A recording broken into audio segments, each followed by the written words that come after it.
Welcome to the back room. Relax, unwind, and let our soothing gangster bedtime stories guide you into calm and peaceful sleep. Here, we tell the quieter side of history, the childhoods, ambitions, and lives of legendary gangsters, without focusing on violence. As you settle in, share with us in the comments where you're listening from, what time it is right now, and one good thing that's happened to you today. We'd love to hear from you. If you enjoy our stories, please like this video to support the channel and subscribe so you never miss a new upload. Your encouragement helps us bring more Mafia bedtime stories to life. Now close your eyes, feel at ease, and enjoy tonight's story. Wishing you peace and the sweetest dreams. It was the kind of October evening that seemed to belong only to New York. The day's warmth had slipped quietly into the past, leaving the air cool, tinged with the faint scent of fallen leaves. Out beyond the neat hedges of a quiet Massapequa neighborhood, the street lamps cast soft amber halos upon the pavement. The sound of distant traffic murmured like a restless ocean, never near enough to disturb, but always present, a reminder that the city's pulse never stopped beating. Inside a modest two-story home, a man sat alone in the living room.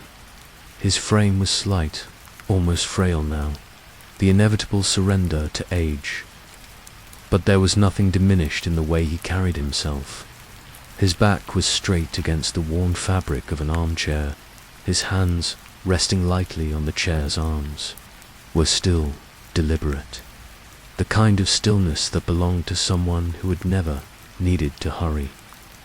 On the table beside him sat a small porcelain cup, half filled with cooling espresso. The bitter aroma mingled faintly with the scent of the autumn air drifting in through a cracked window.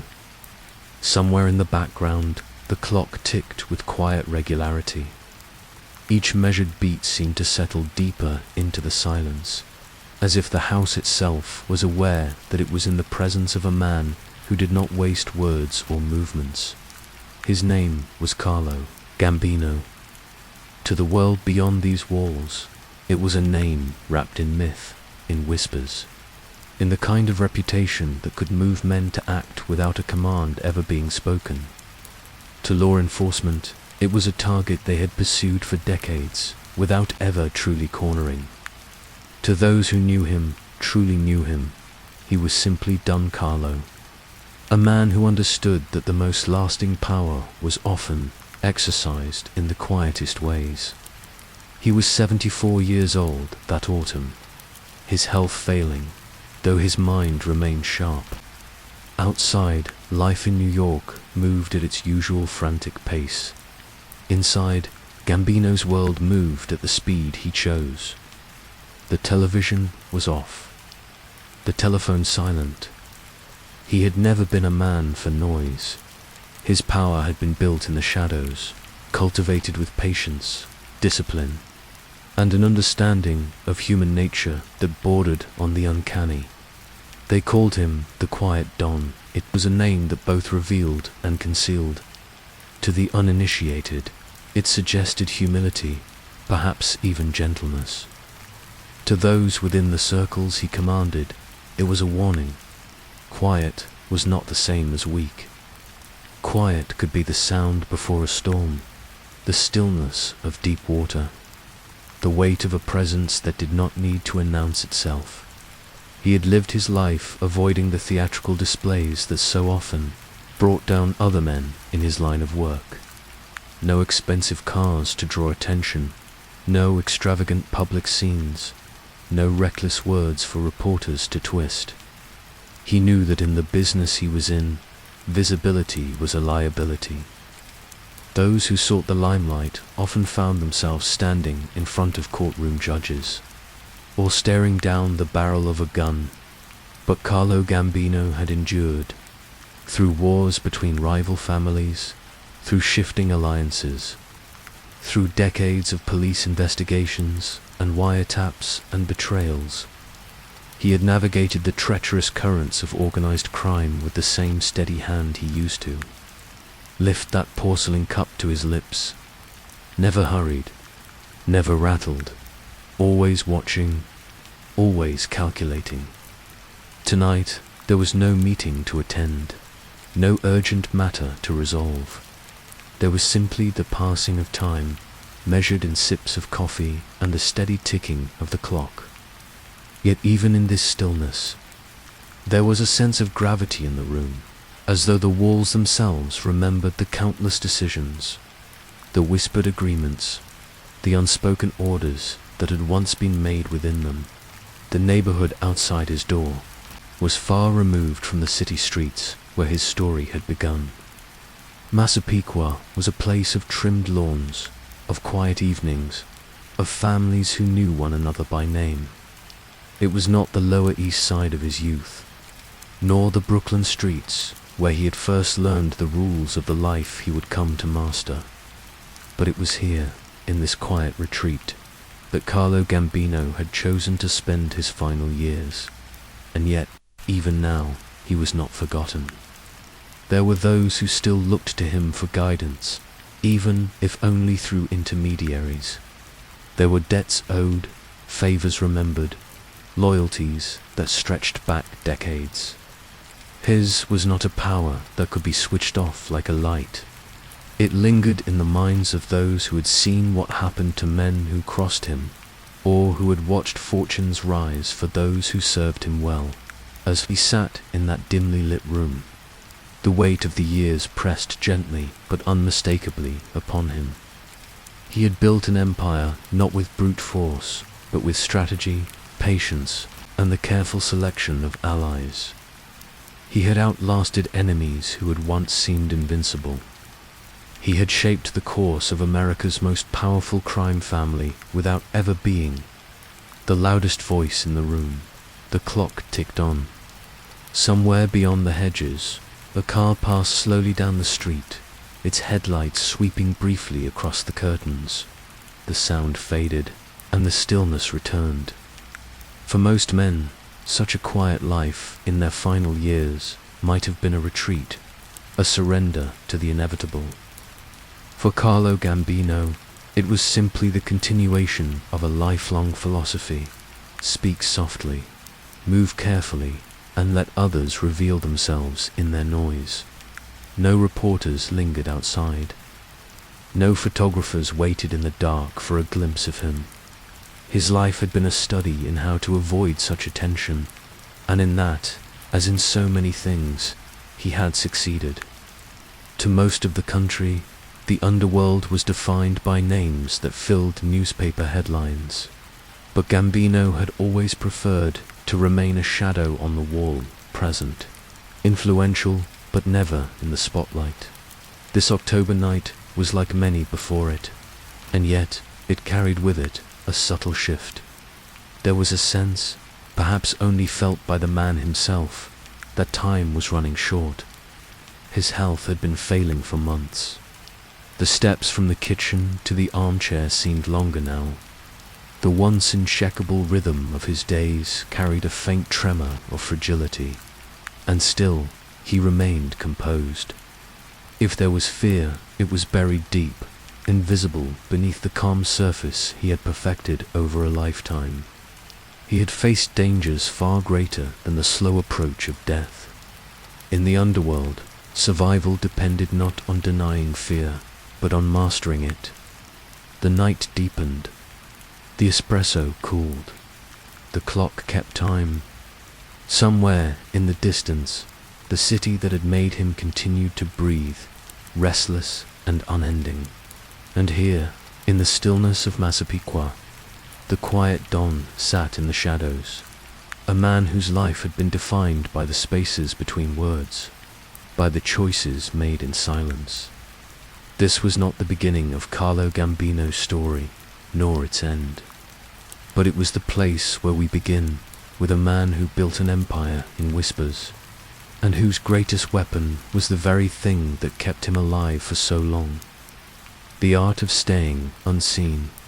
The story begins beneath a Sicilian sun, the kind of light that pours down in thick, golden sheets, making the air itself feel ancient. It is 1902, and in the heart of Palermo. The air carries the mingled sense of baking bread, citrus groves, and the faint salt of the nearby sea. The streets are narrow, hemmed in by weather-worn stone walls that have witnessed centuries of quiet struggles and whispered deals. Children chase each other through dusty lanes, their laughter ricocheting off church facades, while the steady toll of bells rolls across tiled rooftops, marking the slow passing of the day in the countryside beyond the city's edge. Olive trees cast long shadows over uneven fields. Life here is bound to the rhythm of the land, planting, tending, harvesting, all under the unblinking watch of mountains that have stood for millennia. The Gambino family belonged to this place in the way stones belong to a wall, firmly set, quietly enduring. They were not rich, nor desperate, but they understood that survival was never a gift. It was earned, often quietly, through a careful reading of people, moments, and moods. In Sicily, this instinct was as essential as bread or water. Carlo was born into this world of unspoken understandings. As a boy, he learned early to listen more than he spoke. Words he understood were a kind of currency, best spent sparingly, never wasted. He absorbed the old codes of honor that governed village life. Loyalty above all, silence as protection, patience as strength. They were rules as old as the stones of Palermo, and though the boy could not yet know it, they would one day become the pillars of his power. The early years were simple, but simplicity was never the same as ease.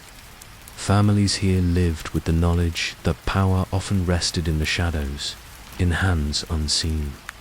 A man's reputation could keep him safe, or put him in danger. For the Gambino's caution was a way of breathing. They understood when to nod, when to look away, and when to act without leaving a trace. By the time Carlo was a teenager, Sicily was changing. Opportunity lay not in the parched fields or the cramped markets, but across an ocean. Letters from America spoke of wages paid in a week that could take months to earn in Palermo. Men who left returned years later with fine suits and gold watch chains, speaking a little differently, carrying themselves like they belonged to no man's mercy. In the Gambino household, the decision was made quietly. Carlo would go. The voyage began with the cold dawn departure from Palermo's harbour. The ship, a steel and timber giant to the boy's eyes, groaned under the weight of its cargo of dreams. The deck smelled of tar, salt, and the sweat of bodies pressed together by necessity. Families huddled against the wind, clutching their belongings, bundles wrapped in cloth, baskets of bread and olives. A scattering of family photographs pressed into coat pockets like talismans. Carlo stood at the railing, the city of his birth shrinking behind him. The mountains rose like sentinels one last time before sinking into the haze. The sea stretched out ahead, endless and unknowable. Days bled into nights in a slow, swaying rhythm. The creak of wood and the slap of waves against the hull became a kind of heartbeat. There was laughter at times, songs sung in half a dozen dialects, but also long silences, when passengers stared at the horizon as if trying to read their future in the thin line where sky met water dot for a night. The crossing was both an ending and a beginning. Every mile carried him further from the rules and boundaries of Sicily, and closer to a country whose rules he did not yet know. But the habits he carried, the silence, the patience, the watchfulness were not the kind that washed away in salt water when the Statue of Liberty finally rose into view. It was not the grand symbol of freedom that struck him, but the sheer enormity of the harbour. Ships of every size, moved like patient animals through the grey-green water. The city behind it was a jagged wall of stone and smoke, taller than anything he had ever imagined. New York was not a place that welcomed, it tested. Brooklyn in the 1920s was a living organism, pulsing with noise and motion. The streets of immigrant neighborhoods overflowed with market stalls, where voices bargained in Italian, Yiddish, and English. The scent of frying dough mixed with that of coal smoke and wet stone. Church processions wound through narrow streets, their statues draped in flowers, candles flickering in the afternoon light. Children darted between cartwheels, and old men leaned on stoops, smoking and watching the world with eyes that missed nothing. For newcomers, every day was a negotiation. The jobs were hard, the pay uncertain, and the city's winters bit through wool and bone. But Brooklyn also offered anonymity.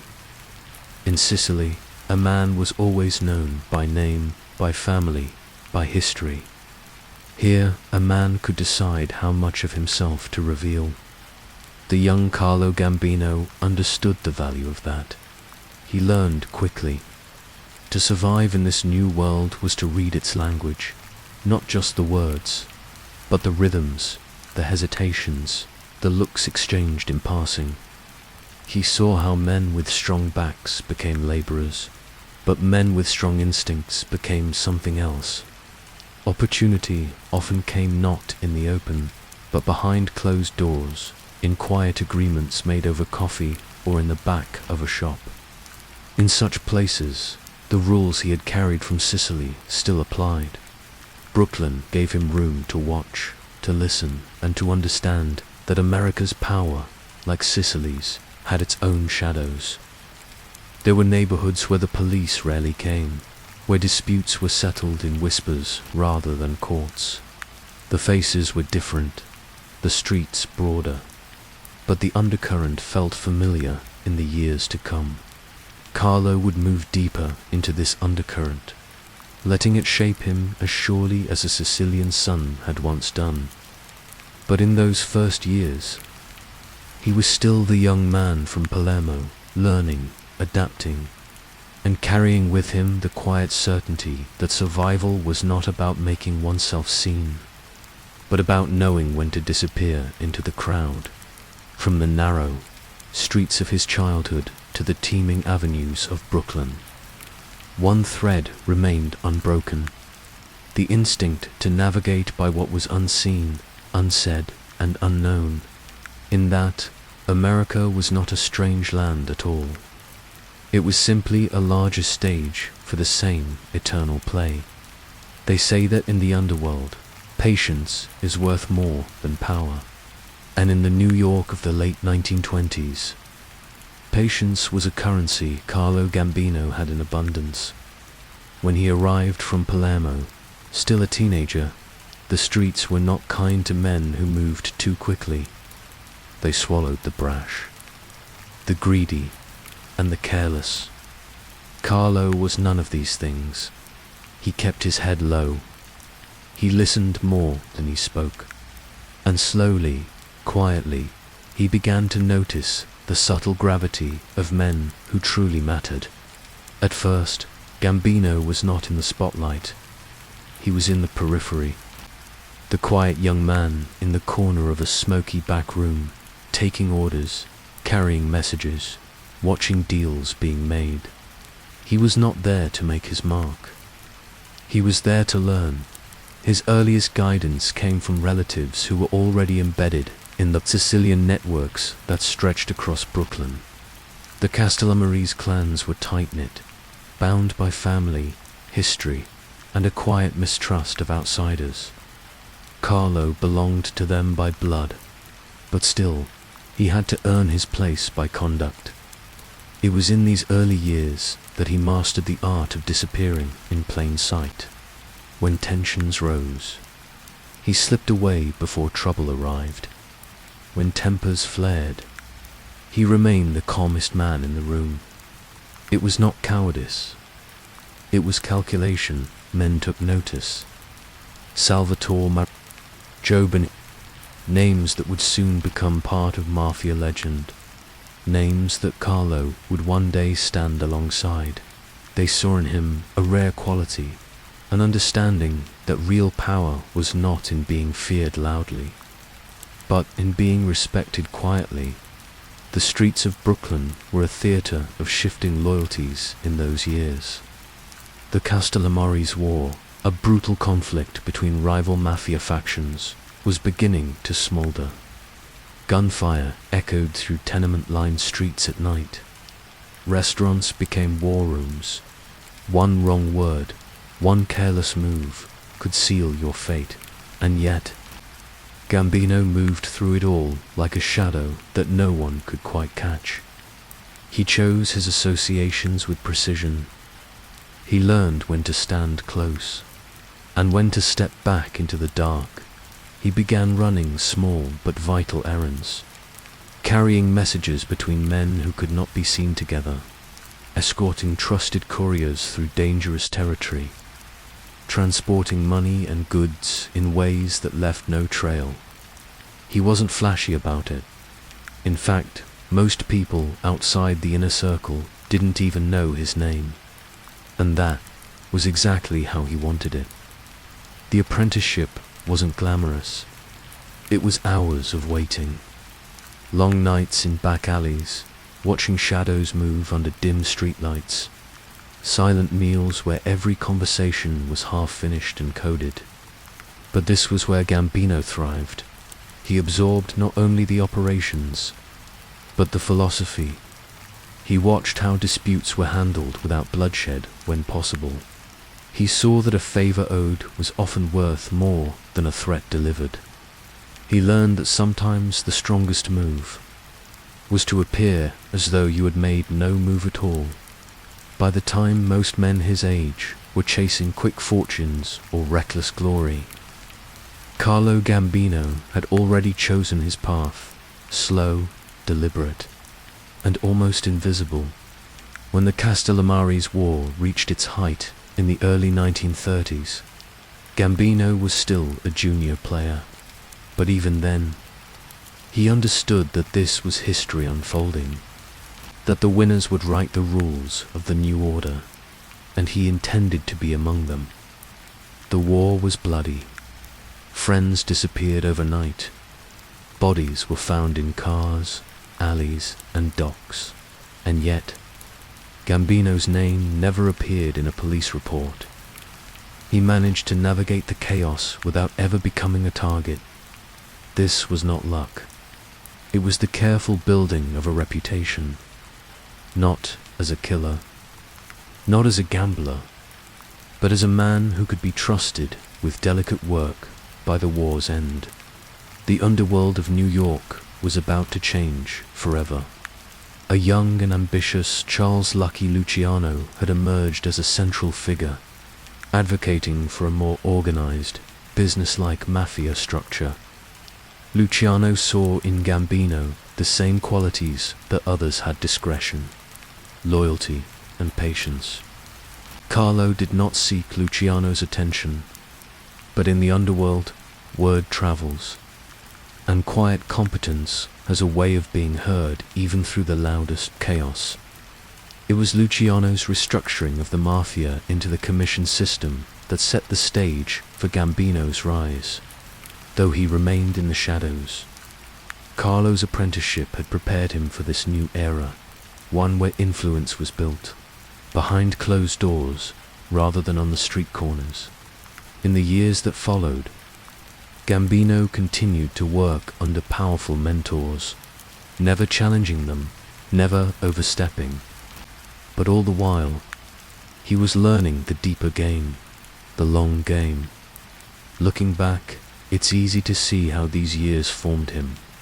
The discipline, the restraint, the ability to vanish from attention until the moment was right. It was in these quiet beginnings, in the dim-lit rooms of Brooklyn's back streets, that Carlo Gambino became something rare in the world of organized crime. A man who could grow in power without ever drawing the spotlight too soon. The streets would remember the loud men, the dangerous men, the men who craved headlines. But in time, they would learn that the quietest man in the room might be the one they should have been watching all along. The year was 1930. New York City was loud with ambition, but beneath its shining towers, the air was tense, like the slow tightening of a rope. In the world of the Mafia, that rope would soon snap. Two factions stood on opposite ends of the city's underworld.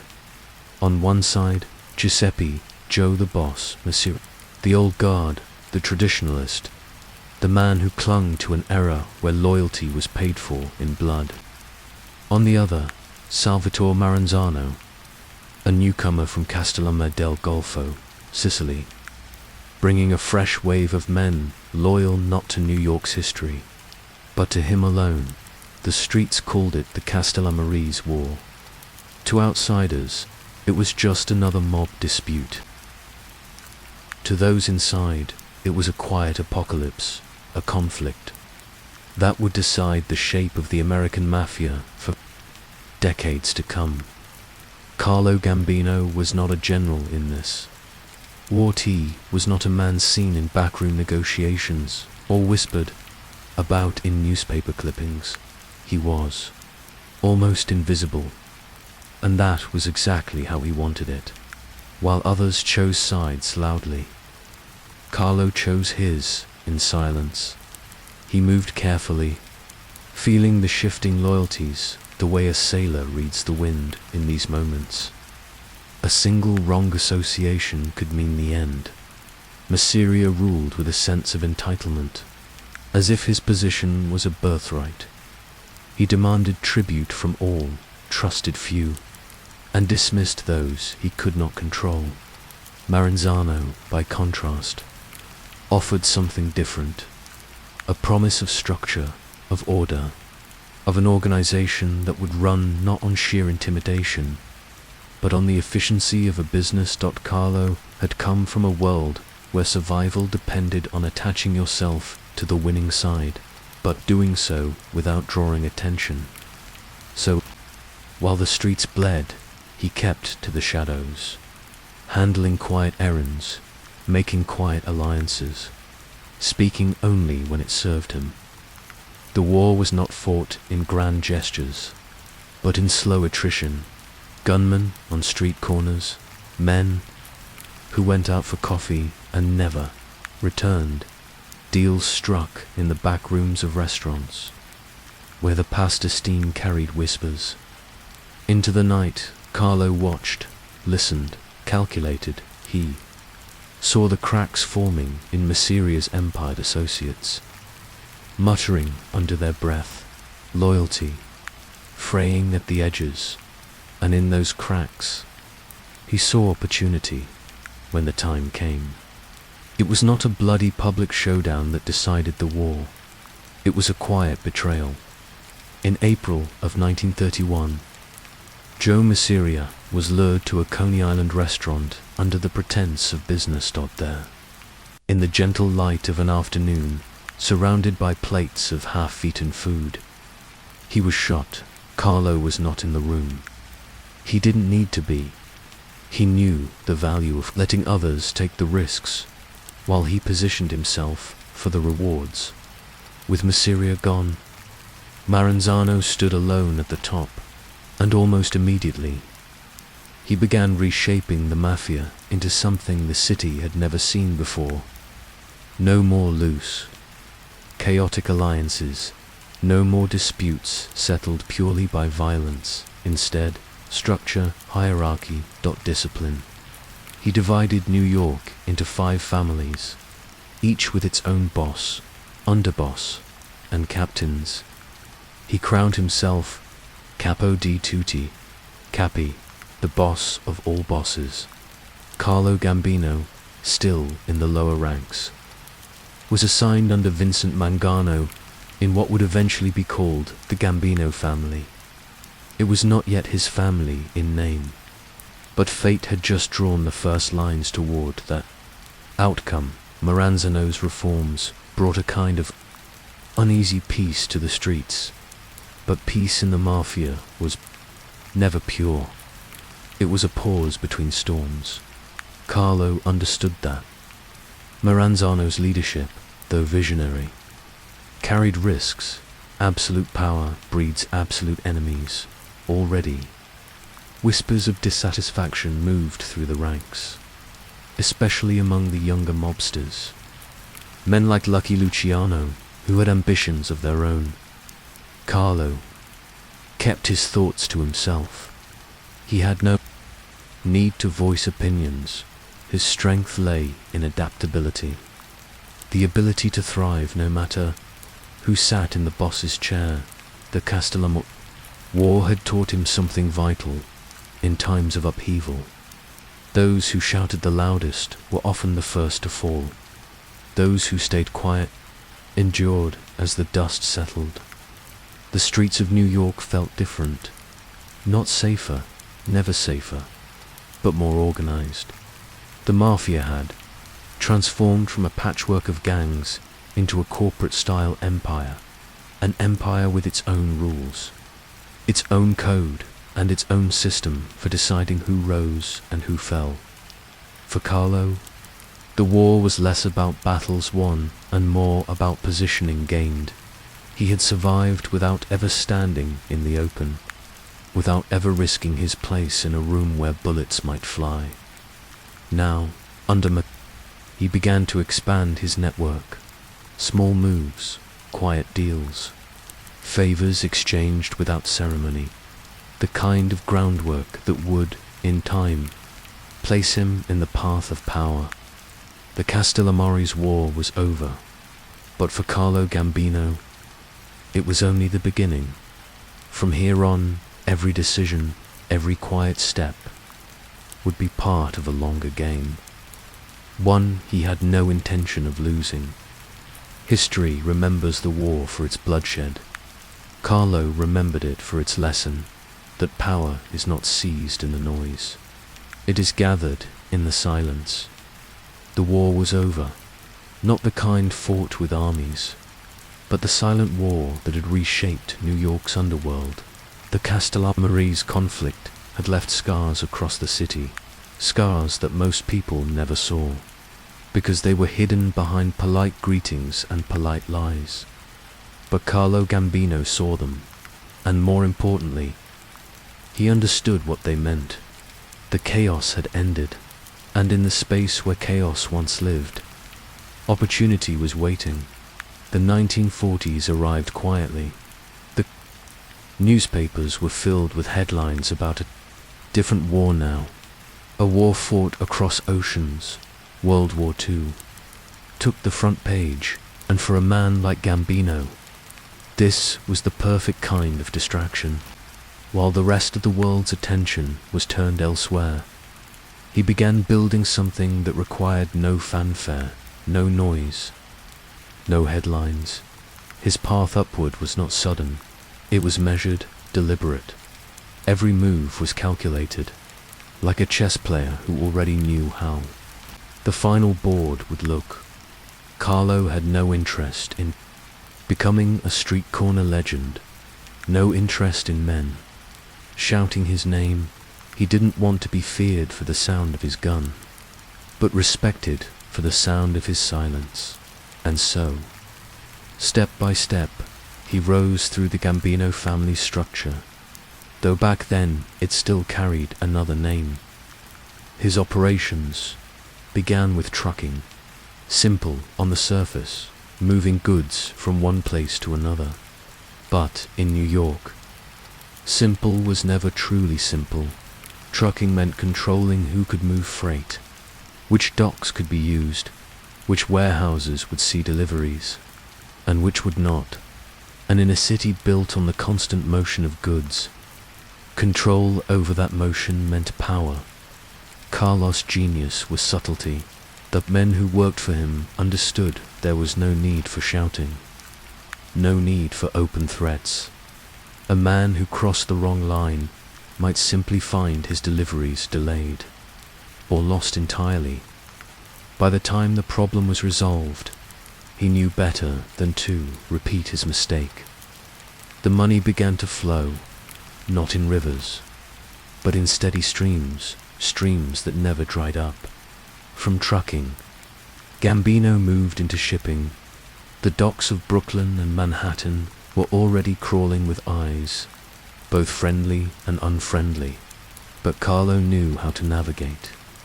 To the longshoreman, he was just another quiet figure, sometimes seen at the edge of the pier, hands behind his back, watching the cargo being loaded to the businessmen whose freight passed through those waters.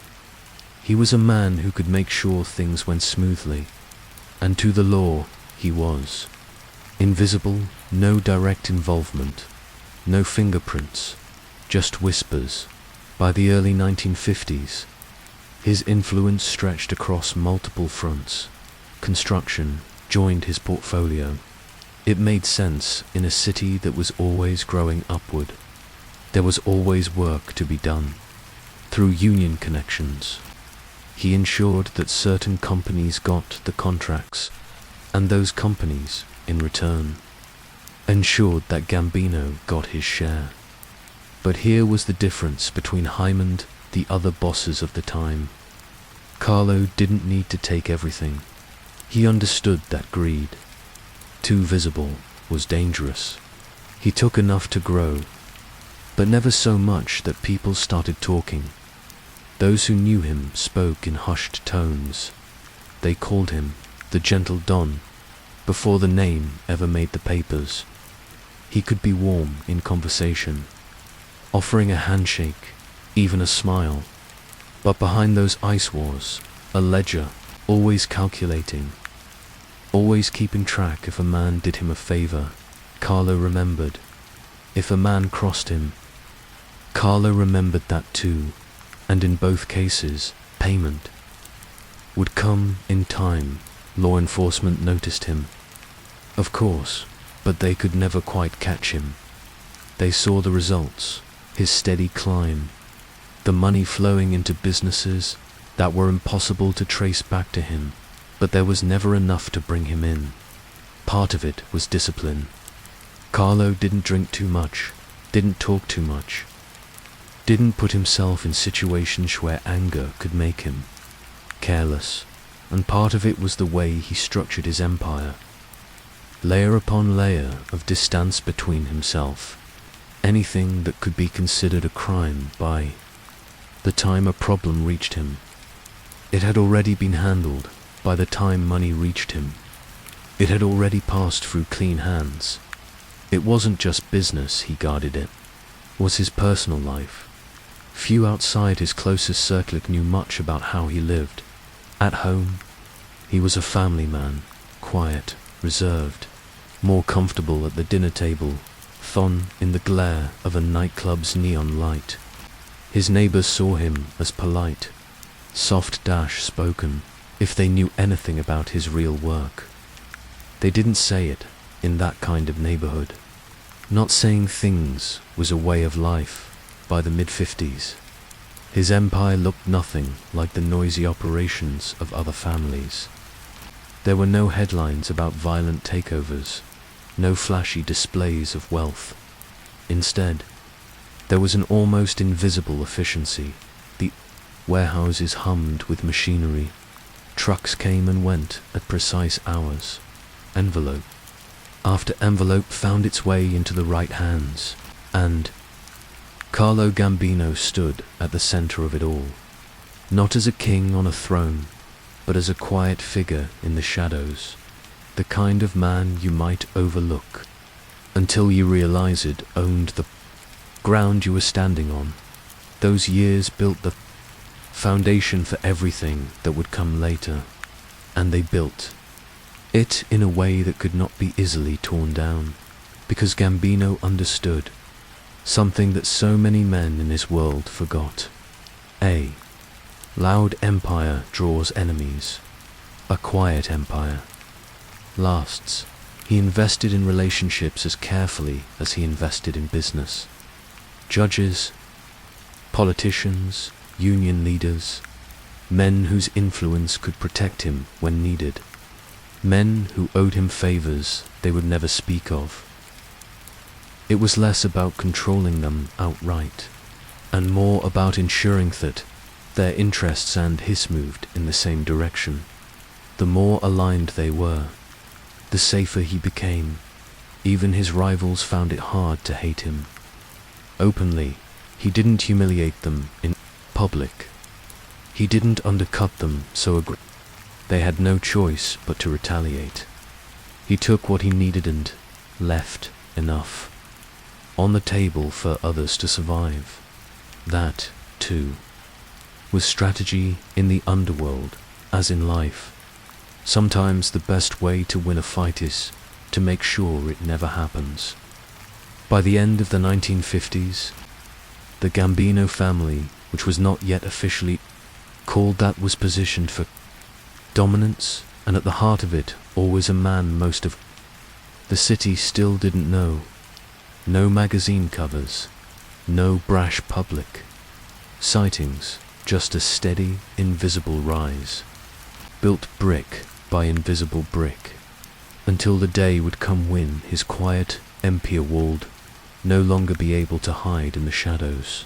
But for now, Carlo Gambino was content to let the world overlook him, because being overlooked was his greatest advantage.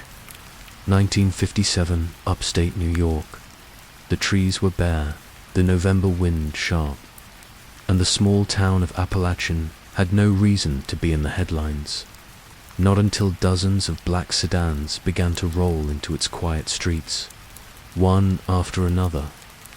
Behind those car doors were the most powerful men in organized crime.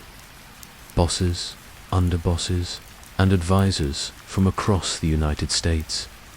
It was meant to be a private summit, an unbroken chain of handshakes, whispered alliances, and sealed agreements. Among the crowd was Carlo Gambino, not the loudest man in the room, not the most feared, but he was there, listening, watching, measuring. The meeting never finished. Local police, suspicious of the sudden traffic, blocked the roads, forcing a scramble. Men in suits fled through the trees. Some were caught, others vanished into the cold air. The headlines the next day were a disaster for the Mafia's cloak of secrecy. But for Gambino, it was something else entirely. It was an opening. Albert Anastasia, head of the family Gambino served in, had been a volatile leader, brilliant in his own way, but unpredictable, prone to sudden bursts of violence that drew attention from the wrong places. Now, with Anastasia's position shaken and law enforcement turning up the heat, whispers began. Whispers that a new hand might soon guide the Femi steadier hand. Carlo didn't campaign for the position. He didn't need to. He simply continued what he had always done, making himself indispensable, keeping allies close, avoiding unnecessary enemies, and most importantly, never letting ambition show too openly in the months that followed. Gambino's influence quietly expanded. He controlled key rackets, shipping on the Brooklyn waterfront, trucking contracts, and lucrative construction deals, each one feeding steady streams of income. But it wasn't just about money. He understood something many of his contemporaries didn't. That power was fragile when built only on fear. Gambino preferred diplomacy, a conversation over coffee, instead of a gun drawn in anger, a small concession now, for a larger favor later. By the time tensions between Anastasia and other bosses reached a breaking point, the path was already being cleared, not with a coup, not with open rebellion, but with quiet consensus, shaped behind closed doors. When Anastasia was finally removed from power in a barber's chair, no less, the transition was smooth, almost seamless. There was no civil war, No public declaration. Carlo Gambino simply stepped into place. He inherited more than a title. He inherited a family in need of restructuring, one that had been driven by raw muscle and sudden violence. Under Gambino, the focus shifted. Less heat, more longevity. The men under him quickly learned the rules. Keep your head down, earn quietly, and above all, stay out of the papers. This was not a man who wanted to be remembered for dramatic moments. He wanted to be remembered for lasting ones. If he removed a rival, it wasn't with a public strike, it was through slow erosion. Piece by piece, influence was redirected. Allies were persuaded. By the time the rival realized what had happened, the game was already over. It was chess, not brawling in the streets, but carefully maneuvering until checkmate was inevitable. One story from this period makes the point clear. A captain in the family had been growing too ambitious, pushing boundaries, taking liberties with operations that weren't his. Gambino didn't confront him directly. Instead, he reassigned certain contracts, shifted a few trusted men into the captain's crew, delayed some payments. Nothing that could be called a direct challenge, but within months, the captain found himself with fewer earners, less influence, and no leverage.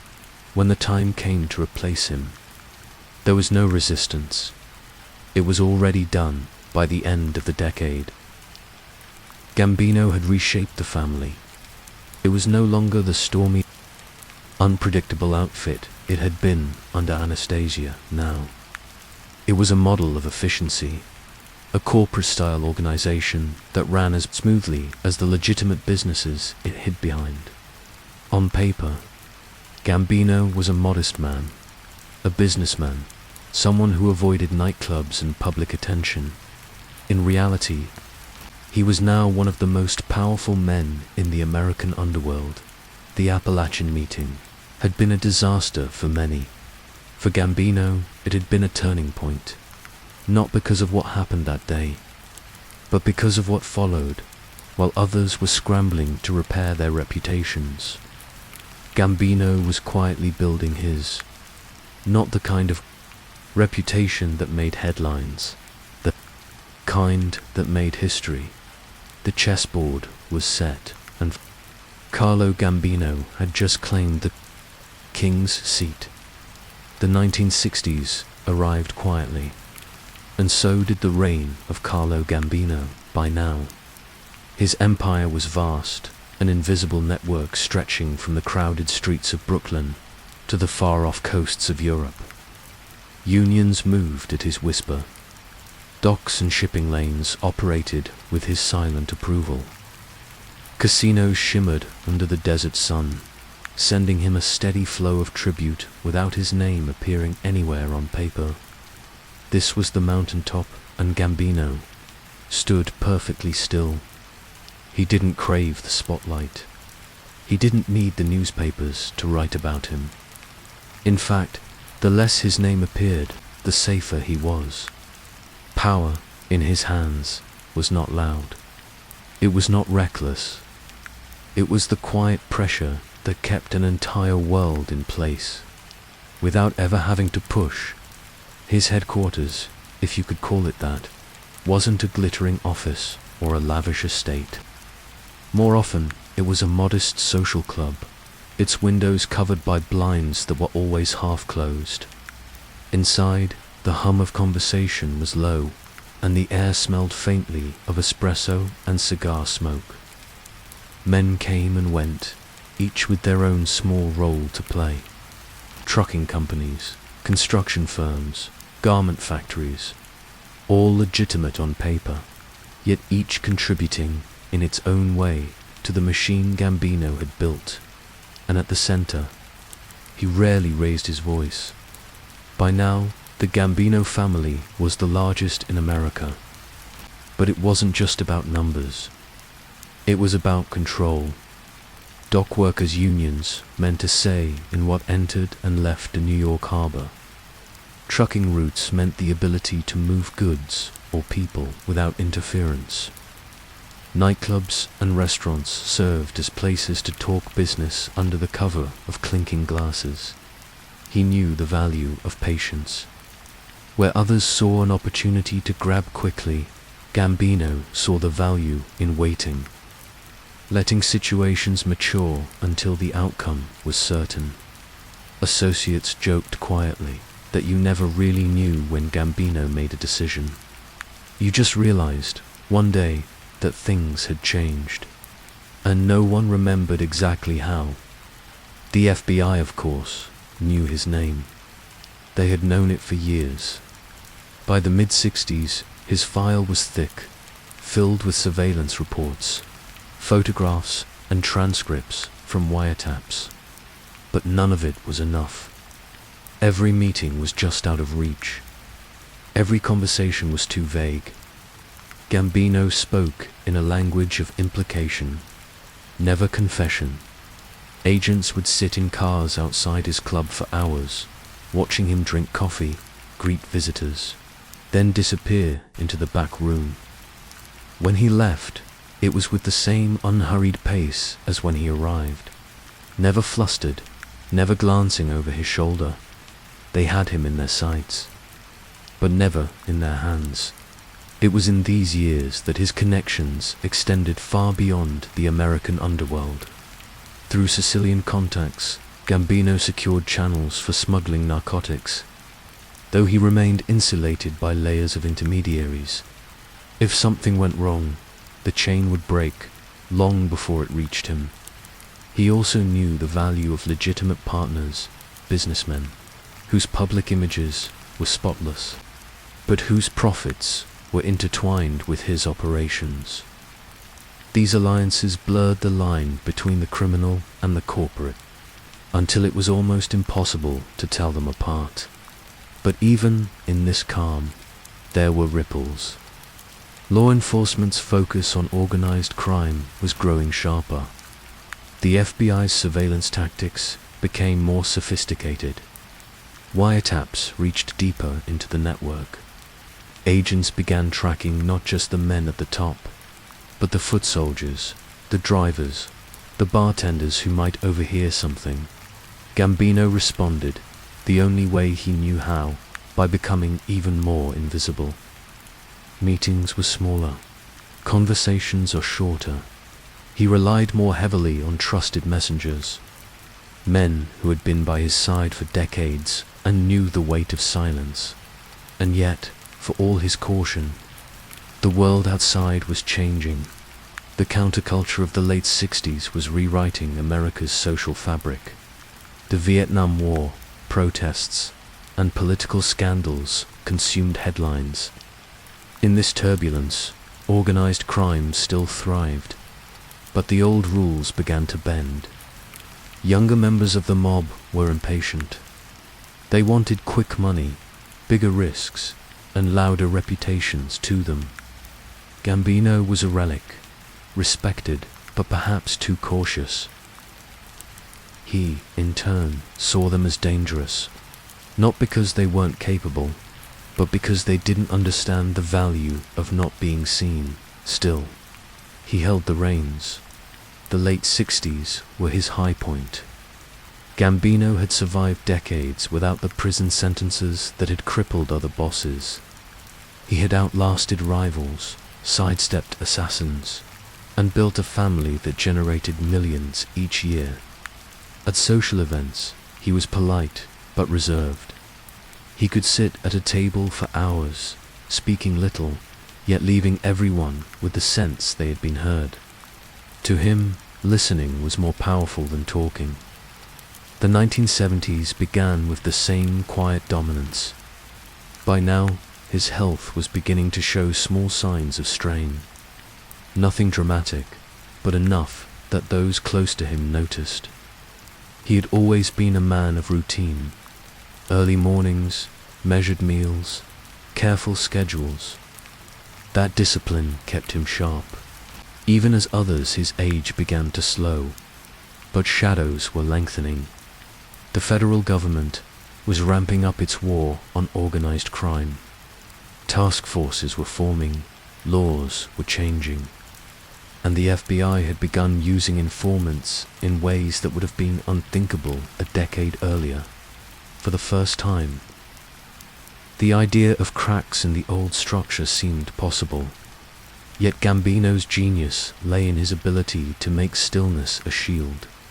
While other bosses reacted loudly, he adjusted quietly. He invested more in legitimate fronts, ensuring that even if one stream of income dried up, others would continue to flow. He was not a man who gambled. He was a man who calculated, and that calculation kept him where he wanted to be, untouchable by the mid-70s. He had become a figure almost out of reach of reality. To his men, he was the embodiment of stability. To his enemies, he was a shadow that could not be cornered. To law enforcement, he was the ultimate frustration, a man they knew was guilty, but could never convict, and to himself, perhaps just a man who had mastered the art of staying quiet. In a world that punished noise, these were the golden years, not because they were filled with celebration or extravagance, but because they were the years where Carlo Gambino was exactly where he had always intended to be, at the top, still and unseen. The year was 1976. New York was entering another restless autumn. The air carried a chill that signaled change. But inside Carlo Gambino's modest home on Massapequa's waterfront, the world was quiet. For decades, the city had whispered his name, often carefully, sometimes with reverence, and always with a touch of fear. Yet here, behind drawn curtains, he was simply a husband, a father, a grandfather, the sound of waves lapping gently against the shore. Outside was far removed from the echoes of gunfire and the hum of backroom deals that had shaped his life. Carlo Gambino was 74 years old, and unlike so many men who had walked his path, he was not in hiding. He was not running from law, enforcement. He was not looking over his shoulder for an assassin's bullet. The quiet dawn was preparing to leave the world in the same way he had lived in it. Quietly, on the evening of October 15th, he sat at the dinner table with his family. The meal was simple: homemade pasta, bread from a local bakery, the kind of dinner he might have eaten as a boy in Sicily. The conversation was gentle, the voices of children drifting in from another room, his wife's calm presence beside him. There were no armed guards at the door, no signs of tension, no last-minute phone calls to settle unfinished business. Carlo Gambino had arranged his affairs long before this night, just as a careful chess player sees the checkmate before it arrives. Later, as the house settled into stillness, he reclined in his favorite chair. Outside, the moonlight silvered the water. He closed his eyes, not in fear, but in the kind of peace that few men in his world ever knew. When the dawn came, the quiet dawn did not wake natural causes, the doctors said, but those who understood the life he had lived called it something else. They called it victory. In the days that followed, the news traveled fast. A man who had eluded justice, avoided gangland assassinations, and outlived nearly all his contemporaries had passed away in his sleep. Some spoke of him with respect, others with resentment, but all agreed he had played the game like no other. The funeral was a study in contrasts. Publicly, it was modest. Privately, it was monumental. The procession was long, filled with both the faithful and the fearful. Men who once ruled the streets lowered their heads in quiet acknowledgement. There were no eulogies that mentioned power, money, or influence. Instead, they spoke of family, of loyalty, of a man who kept his word. In truth, that was how Gambino wanted it. He had never chased the spotlight. His life had been a testament to the strength of staying unseen. In the weeks after his death, the city moved on, but in certain neighborhoods, the absence was palpable. Deals still got made. Ships still unloaded in the ports he once controlled. Conversations still happened in the corners of dimly lit restaurants. Yet there was a difference, an invisible shift without him. The balance of power trembled. You could almost feel the city take a breath, unsure of what would follow. And indeed, what followed was chaos. His careful diplomacy gave way to feuds and mistrust. The next generation of leaders lacked his patience, his discipline. It was as if a silent guardian had been removed from the game, and the board was suddenly wide open. Historians would later debate his success. Was it skill, luck, or was it simply that he understood the one truth so many of his peers ignored, that in a world obsessed with making noise, survival belonged to those who could disappear into the background?